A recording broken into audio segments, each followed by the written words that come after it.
teman-teman, selamat datang di channel YouTube Talita Seva. Sebelum teman-teman menonton, jangan lupa dukung channel YouTube Talita dengan cara like, share, and subscribe. Selamat menonton.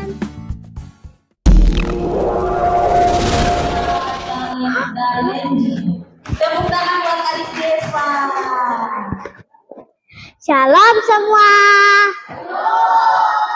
Apa kabar hari ini? Bersama Yesus. Perkenalkan, nama saya Talita Seva Dalending. Umur saya 8 tahun. Saya berasal dari Gereja Penyebaran Injil Jemaat Kana Ambon. Hari ini saya akan membawakan cerita yang sangat luar biasa, yaitu Daniel di Gua Singa. Cerita ini terdapat di dalam kitab Daniel pasal 6 ayat 1 sampai 29. Dahulu kala kerajaan Babel dipimpin oleh seorang raja yang bernama Darius. Raja Darius adalah orang Media ketika ia memimpin berumur 62 tahun. Ia mengangkat 120 wakil-wakil raja dan 3 orang pejabat tinggi di istana. Salah satu dari mereka adalah Daniel. Daniel adalah orang yang sangat berprestasi, melebihi pejabat lainnya. Kenapa ya Daniel begitu berprestasi? Karena Daniel memiliki roh yang luar biasa. Dan raja pun menyukai Daniel.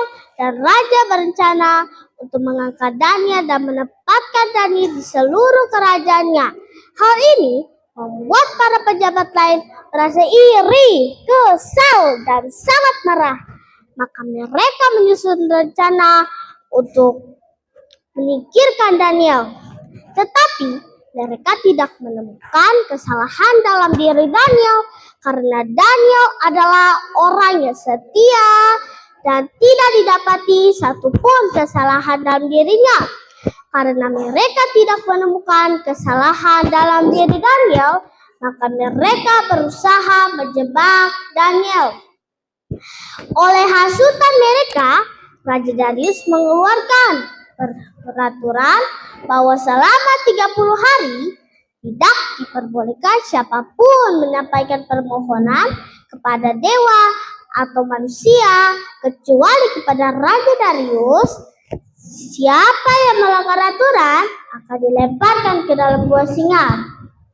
Nah, teman-teman, ketika Daniel mendengar peraturan itu, apakah Daniel menjadi takut? Apakah Daniel berhenti berdoa kepada Tuhan? Tidak, teman-teman. Daniel tetap berdoa dan memuji Allah dalam 3 kali sehari.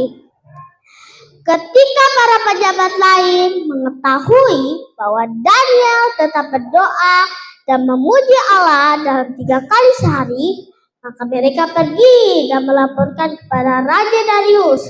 Setelah Raja Darius mendengar hal itu, hati Raja sangat sedih karena Raja Darius senang dengan Daniel. Tetapi peraturan ini tetap harus dijalankan. Daniel harus dilemparkan ke dalam gua singa. Dan Raja pun berkata, "Allahmu yang kau sembah pasti akan menyelamatkan engkau." Dan Daniel pun dilemparkan ke dalam gua singa.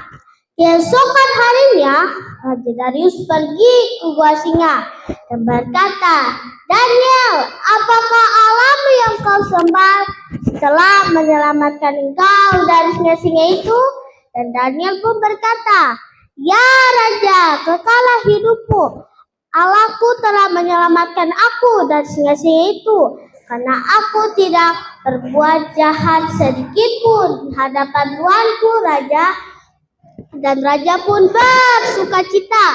Dan Raja memberi peraturan untuk melemparkan semua orang-orang yang telah menuduh Daniel ke dalam gua singa, termasuk istri dan anak-anak mereka, sehingga mereka mati diterkam oleh singa-singa. Dan Raja pun menyuruh bahwa di seluruh kerajaan harus takut dan gentar pada Allahnya Daniel. Luar biasa kan teman-teman? Nah teman-teman, dari kisah Daniel ini, maka pelajaran yang penting yang harus kita ikuti adalah yang pertama, kita sebagai anak Tuhan harus berani seperti Daniel. Yang kedua, kita harus mengandalkan Tuhan, berdoa, ataupun beribadah. Yang ketiga, jangan suka memfitnah orang lain ya teman-teman. Yang keempat, dan tetap percaya kepada Tuhan Yesus. Demikianlah cerita dari saya. Shalom, Tuhan Yesus memberkati.